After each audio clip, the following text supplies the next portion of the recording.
नमस्कार स्टूडेंट्स, मैं दिलीप पवार हूँ, मिर्जा गवर्नमेंट कॉलेज में हिस्ट्री का प्रोफेसर।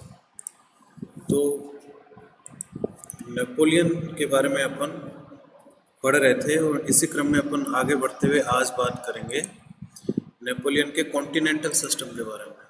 कॉन्टिनेंटल सिस्टम का क्या मतलब है? यहाँ पे महाद्वीपीय प्रणाली तो एक प्रकार की स्कीम है जिसे नेपोलियन ने चालू किया ताकि ब्रिटेन को आर्थिक क्षेत्र में अत्यधिक हानि पहुंचाई जा सके। So it was like economic weapon against British. यह एक प्रकार का आर्थिक हथियार था ब्रिटेन के विरुद्ध। इसकी शुरुआत कहाँ पे होती है? 1806 में बर्लिन डिक्री। नेपोलियन एक डिक्री जारी करता है। डिक्री का मतलब होता है एक प्रकार का आदेश। तो बर्लिन के आदेश के द्वारा महाद्वीपीय प्रणाली की शुरुआत की गई और बर्लिन डिक्री एप्लीकेबल रही 1813 तक। तो कुल मिला के 1806 से लेकर 1813 तक नेपोलियन के महाद्वीपीय प्रणाली ने कार्य किया। अब इसको क्यों इंट्रोड्यूस किया गया? सबसे पहला क्वेश्चन ये आता है वाई, इसकी शुरुआत क्यों की गई महाद्वीपीय प्रणाली की? As France couldn't defeat Britain militarily. सबसे पहला कारण यह है क्योंकि ब्रिटेन एक ताकतवर देश था, फ्रांस उसको सैनिक युद्ध में हरा नहीं सकता था। डिस्पाइट लैंड विन इन 1805 में नेपोलियन के हाथ कुछ सक्सेस लगी थी वॉर में ब्रिटेन के अगेंस्ट में। यानी हो सकता है कि उसको कुछ ब्रिटेन का जो भूभाग है या बाहर का भूभाग है यूरोप में जहाँ पे ब्रिटेन का कब्जा है, वहाँ पे नेपोलियन को कामयाबी मिली। लेकिन क्या हुआ? उस छोटी सी कामयाबी का कोई फायदा नहीं हुआ क्योंकि ट्रफेलगर की बैटल हुई। ट्रफेलगर इस युद्ध में, ट्रफेलगर के युद्ध में ब्रिटेन की नेवी ने फ्रांस की नेवी को हरा दिया। तो जमीन पे उसको जो भी कामयाबी मिली थोड़ी बहुत, नेपोलियन को उसका कोई फायदा नहीं हुआ क्योंकि ब्रिटेन की नेवी पूरी दुनिया में सबसे अधिक सशक्त नेवी थी। नौसेना बहुत अधिक ताकतवर थी ब्रिटेन के पास। तो अगर ब्रिटेन जमीन के युद्ध में हार भी जाए तो आसानी से नेवी के माध्यम से और देशों को हरा सकता रहा। और यही चीज़ यहीं पे हुई। ट्रफेलगर के युद्ध में ब्रिटेन ने फ्रांस के नौसेना को बुरी तरीके से परास्त कर दिया। तो ब्रिटिश कॉन्क्वेस्ट नॉट पॉसिबल, इसलिए नेपोलियन को समझ आ गया था कि ब्रिटेन पे युद्ध में जीत पाना संभव ही नहीं है। ठीक है, इस कारण इसने आर्थिक क्षेत्र में ब्रिटेन को चोट पहुंचाने की कोशिश की महाद्वीपीय प्रणाली के कारण, महाद्वीपीय प्रणाली से। फिर इसके बाद अगला कारण कौन सा? नेपोलियनिक इंपीरियलिज्म, यानी नेपोलियन का साम्राज्यवाद। नेपोलियन के विचार साम्राज्यवादी विचार थे। वो अधिक से अधिक भूभागों को अपने कब्जे में करना चाह रहा था और इसी कारण उसने ब्रिटेन को परास्त करने हेतु महाद्वीपीय प्रणाली शुरू की। फ्रेंच सेंटर, और कौन सा कारण है इसके बाद? France was the centre of Europe economy by replacing British. Napoleon क्या चाह रहा था कि फ्रांस ब्रिटेन को रिप्लेस करते हुए यूरोपीय अर्थव्यवस्था का केंद्र बिंदु बन जाए, यानी सबसे अधिक सशक्त अर्थव्यवस्था केवल फ्रांस की और ब्रिटेन की भी नहीं हो। इसी कारण आर्थिक क्षेत्र में ब्रिटेन को चोट पहुंचाना चाह रहा था नेपोलियन। फिर इसके बारे में French industry should progress and British competition कम हो जाए and British goods to continental Europe blocked. अब और कौन सा उद्देश्य था नेपोलियन का इसके पीछे? जो फ्रांस की इंडस्ट्री है, जो फ्रांस के उद्योग धंधे हैं, उनकी अत्यधिक प्रगति हो और ब्रिटेन से कंपटीशन खत्म हो जाए। यानी जो आर्थिक क्षेत्र में जो भी कंपटीशन, जो भी प्रतिद्वंदिता फ्रांस और ब्रिटेन के बीच में थी, वह खत्म हो जाए। कोई कंपटीशन ही नहीं मिले फ्रांस को, यानी फ्रांस के उद्योग बहुत ही अच्छे तरीके से कार्य करने लग जाए। और इससे क्या होगा? जो ब्रिटेन के जो प्रोडक्ट्स हैं, जो ब्रिटेन के उत्पाद हैं, उसको कॉन्टिनेंटल यूरोप में ब्लॉक कर दिया जाएगा। ब्लॉक का मतलब ये है कि बाकी देशों को धमकाया जाएगा, यूरोप के बाकी देशों को, कि अगर आप ब्रिटेन से कोई भी सामान खरीदते हो तो हम आप पे हमला कर देंगे। नेपोलियन ने इस प्रकार से यूरोप के कई देशों को धमकाया। तो ब्रिटिश गुड्स का बॉयकॉट करने की कोशिश की यहाँ पे कि ब्रिटेन अपनी वस्तुओं का एक्सपोर्ट ही नहीं कर पाया यूरोप के अंदर अन्य देशों को। तो इसी को महाद्वीपीय प्रणाली कहते हैं। इसके माध्यम से ब्रिटेन को आर्थिक क्षेत्र में हानि पहुंचाने की चेष्टा की गई। ब्रिटेन के उद्योग धंधे बर्बाद करने की कोशिश की गई। जो ब्रिटेन को मार्केट मिला हुआ था, अंतर्राष्ट्रीय मार्केट मिला हुआ था यूरोपीय देशों में, उसको खत्म करने की कोशिश की गई नेपोलियन के द्वारा। Economic to political supremacy in Europe, economic dictatorship, यानी नेपोलियन ने महाद्वीपीय प्रणाली के माध्यम से एक प्रकार से आर्थिक तानाशाही स्थापित करना चाह रहा था यूरोप में। इसे अपन तानाशाही क्यों कह रहे हैं? क्योंकि नेपोलियन ने बलपूर्वक दूसरे देशों को कंपेल किया, उनको मजबूर किया कि वो ब्रिटेन से कोई भी सामान नहीं खरीदें। ठीक है, तो आर्थिक क्षेत्र में फ्रांस को अत्यधिक ताकतवर बनाना चाह रहा था। फिर देखो उसके बाद कई सारे डिक्री हैं। पहले बर्लिन डिक्री जारी की, डिक्री का मतलब है आदेश। फिर वारसा एक जगह है पोलैंड में, वारसा में डिक्री जारी की गई। इन सब डिक्री का उद्देश्य क्या है, अलग अलग समय पे कुछ नियम बनाए गए। वह नियम क्या थे कि किस प्रकार से ब्रिटेन की आर्थिक तौर पे घेराबंदी की जा सकती है, किस प्रकार से बाकी देशों को धमकाया जा सकता है ताकि वो ब्रिटेन से सामान नहीं खरीदे। तो ये आपको याद रखने की जरूरत नहीं है। जैसे वारसा डिक्री, इसको इंट्रोड्यूस किया गया 1807 में। British countered Fontainebleau and Milan decree. तो कई प्रकार की डिक्री हैं जिसको नेपोलियन के द्वारा जारी किया गया 1807 में। कुल मिला के कोशिश यही थी कि ब्रिटेन की किसी प्रकार से आर्थिक घेराबंदी कामयाब हो सके। Ports of Prussia and Hanover, neutral ships to Europe, pay fees to British. तो इसके तहत क्या किया नेपोलियन ने, इन्हीं डिक्री के माध्यम से जो भी जहाज ब्रिटेन से व्यापार करने की कोशिश कर रहे हैं या जो देश ब्रिटेन से व्यापार करने की कोशिश कर रहे हैं, उन देशों के जहाज को इलीगल घोषित कर दिया गया नेपोलियन के द्वारा कि वो गैर कानूनी जहाज है, और उनको उनके सामान को जला दिया गया, उनके सामान को सीज कर दिया गया नेपोलियन के द्वारा, ताकि यूरोपीय देशों में डर बैठ जाए और कोई भी ब्रिटेन के साथ व्यापार करने की हिमाकत नहीं कर सके।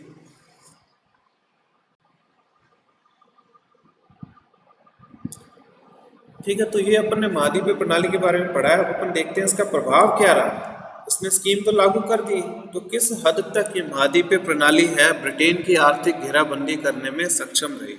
अब इम्पैक्ट में सबसे पहला क्या आएगा पॉइंट, इनिशियली सक्सेसफुल, शुरुआत में यह स्कीम कामयाब रही। And British economic crisis worsened as exports reduce to 1/3। इसका मतलब क्या है कि जो ब्रिटेन की जो आर्थिक जो हालत थी वो अत्यधिक खराब हो गई, और जो ब्रिटेन के एक्सपोर्ट हैं बहुत कम समय में 1/3 ही रह गए।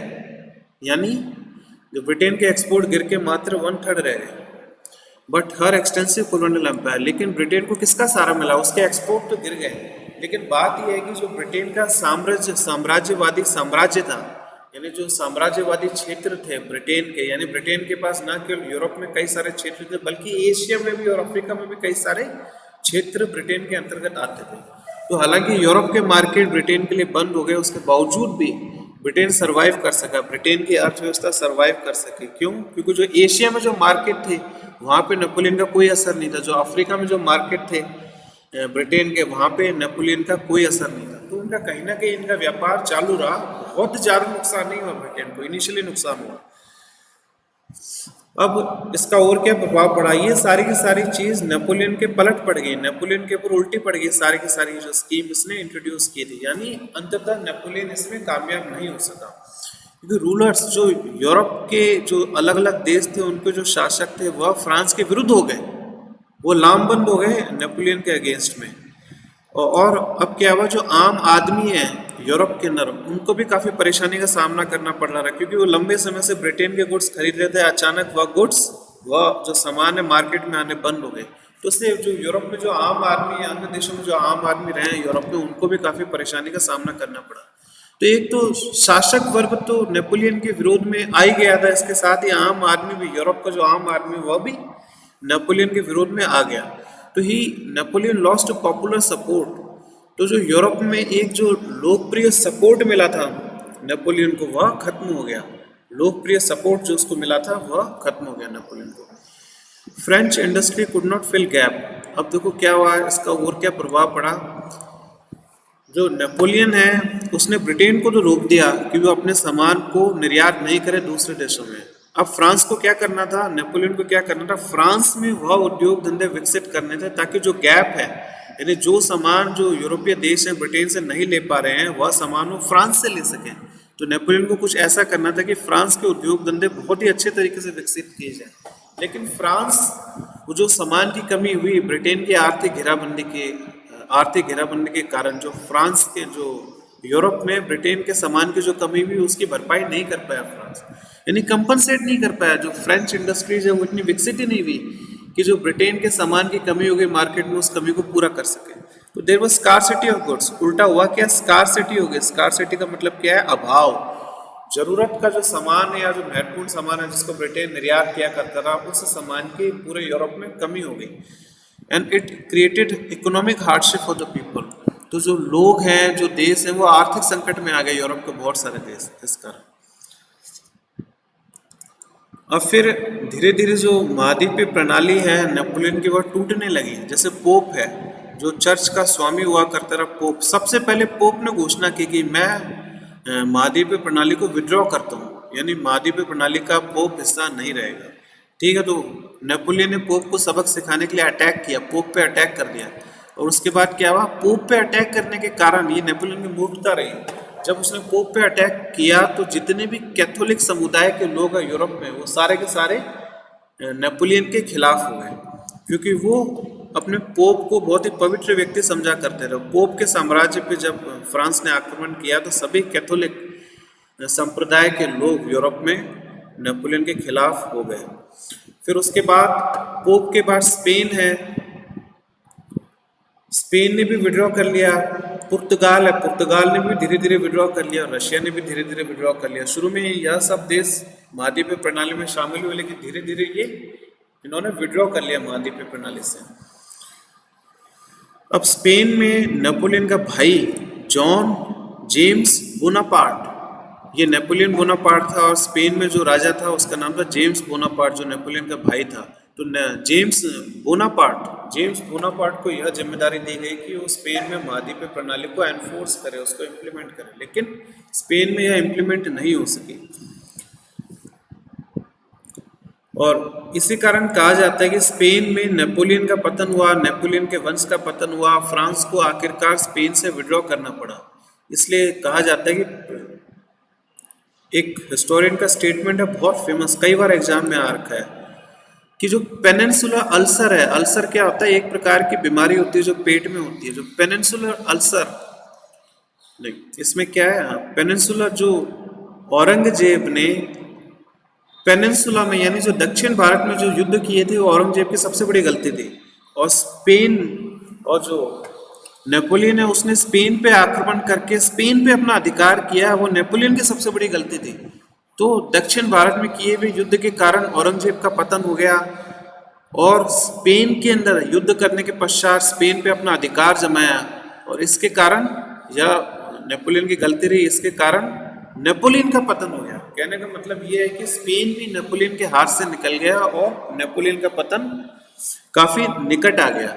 और क्यों स्पेन हाथ से निकला, उसका एक बड़ा कारण महाद्वीपीय प्रणाली भी थी, क्योंकि स्पेन के लोग महाद्वीपीय प्रणाली के विरोध में खड़े हो गए, इसको इम्प्लीमेंट करने से मना कर दिया। जो जेम्स बोनापार्ट उसका भाई वहाँ राज कर रहा था, उसकी कंडीशन में काफ़ी अधिक प्रिकैरियस हो गई, उसकी कंडीशन में काफ़ी अधिक वीक हो गई, कमज़ोर हो गई। तो उसी तरीके से अपन रशिया देखते हैं, रशिया ने भी मना कर दिया महाद्वीपीय प्रणाली को नहीं मानेंगे, तो नेपोलियन ने गुस्से में आके रशिया पे भी अटैक कर दिया, लेकिन वह अटैक पूरी तरीके से फेल हो गया। तो देखो ना महाद्वीपीय प्रणाली ने किस प्रकार जो नेपोलियन का जो संकट है उसको काफी निकट लेके आ गया महाद्वीपीय प्रणाली। फिर reversals encouraged for European coalition, अब महाद्वीपीय प्रणाली को धीरे धीरे करके कई सारे देश त्यागने लग गए। इस कारण चौथा यूरोपियन कोलिएशन भी बनने लग गया नेपोलियन के अगेंस्ट में। आपको पता है ना, कुल मिला के 4 यूरोपीय गठबंधन बने हैं फ्रांस और नेपोलियन के अगेंस्ट में। तो अब चौथा यूरोपीय गठबंधन बनाने का समय आ गया नेपोलियन के विरोध में। फिर इसके बाद है पहला युद्ध जिसमें नेपोलियन की शिकस्त हुई, वह युद्ध था लेपिजिग का युद्ध, बैटल ऑफ लेपिजिग, जिसमें नेपोलियन को भारी हार का सामना करना पड़ा। प्रथम बार नेपोलियन हारा, लंबे समय तक नेपोलियन युद्धों में जीतता ही रहा है, उसने कम से कम 40 युद्ध जीते हैं, लेकिन इस युद्ध में यूरोपीय गठबंधन के खिलाफ लड़ते हुए नेपोलियन की हार हो गई। तो यहाँ से उसका पतन निश्चित हो गया कि नेपोलियन का कभी भी पतन हो सकता है। कॉन्टिनेंटल, अब इसमें एक हिस्टोरियन का स्टेटमेंट है, continental system was principal tragedy in the drama of his fall. अब इसका क्या मतलब है कि जो नेपोलियन का पतन हुआ उसके अंदर महाद्वीपीय प्रणाली अपना एक विशेष योगदान रखती है। कहने का मतलब यह है कि महाद्वीपीय प्रणाली पूरी तरीके से फ्लॉप रही और नेपोलियन के पतन के लिए उत्तरदायी रही है महाद्वीपीय प्रणाली। तो बहुत अच्छी इसमें लाइन लिखी हुई है, नेपोलियन ने महाद्वीपीय प्रणाली क्यों शुरू की, क्योंकि नेपोलियन के पास एक सशक्त नौसेना नहीं थी जो ब्रिटेन के पास थी। इसलिए नेपोलियन ने सोचा चलो उनको नौसेना पे हम नहीं हरा सकते हैं, उनको समुद्र में हम नहीं हरा सकते, तो कम से कम उनकी आर्थिक घेराबंदी करें, दूसरे देशों को धमका के, उनके व्यापार को क्षति पहुंचा के। लेकिन यह महाद्वीपीय प्रणाली फेल भी इसलिए हुई क्योंकि नेपोलियन के पास एक अच्छी नेवी नहीं थी। क्योंकि महाद्वीपीय प्रणाली को एनफोर्स करने के लिए एक ताकतवर नेवी की भी जरूरत थी। क्योंकि अगर कोई जहाज नेपोलियन की अवहेलना करता है और ब्रिटेन से व्यापार को जारी रखता है, तो जरूरी था कि उस जो जहाज है उसको सबक सिखाया जाए, और सबक सिखाने के लिए किसकी जरूरत पड़ेगी? नेवी की। तो यानी जिस कारण से जिस जिस कमी के कारण नेपोलियन ने कॉन्टिनेंटल सिस्टम को शुरू किया, उसी कमी के कारण कॉन्टिनेंटल सिस्टम का पतन भी हो गया। तो उसके पास एक सशक्त नेवी नहीं थी, और यह कारण महाद्वीपीय प्रणाली के पतन के लिए भी जिम्मेदार था। रूंड ट्रेड ऑफ यूरोप कंट्री, तो महाद्वीपीय प्रणाली ने कुल मिला के जो यूरोपीय देशों के व्यापारिक संबंध थे उनको पूरी तरीके से खत्म कर दिया। तो ये अपने कॉन्टिनेंटल सिस्टम के बारे में बात की है। इसके ऊपर आपके ग्रेजुएशन में भी 200 वर्ड्स में सवाल आ सकता है, 50 वर्ड्स में सवाल आ सकता है कि महाद्वीपीय प्रणाली क्यों है, क्या है महाद्वीपीय प्रणाली, क्यों फेल हुई, महाद्वीपीय प्रणाली के उद्देश्य क्या थे। तो इसी के साथ ही अपन ये छोटा सा डिस्कशन यहाँ पे ख़त्म करते हैं। मेरे से जुड़ने के लिए आप लोगों का बहुत बहुत धन्यवाद।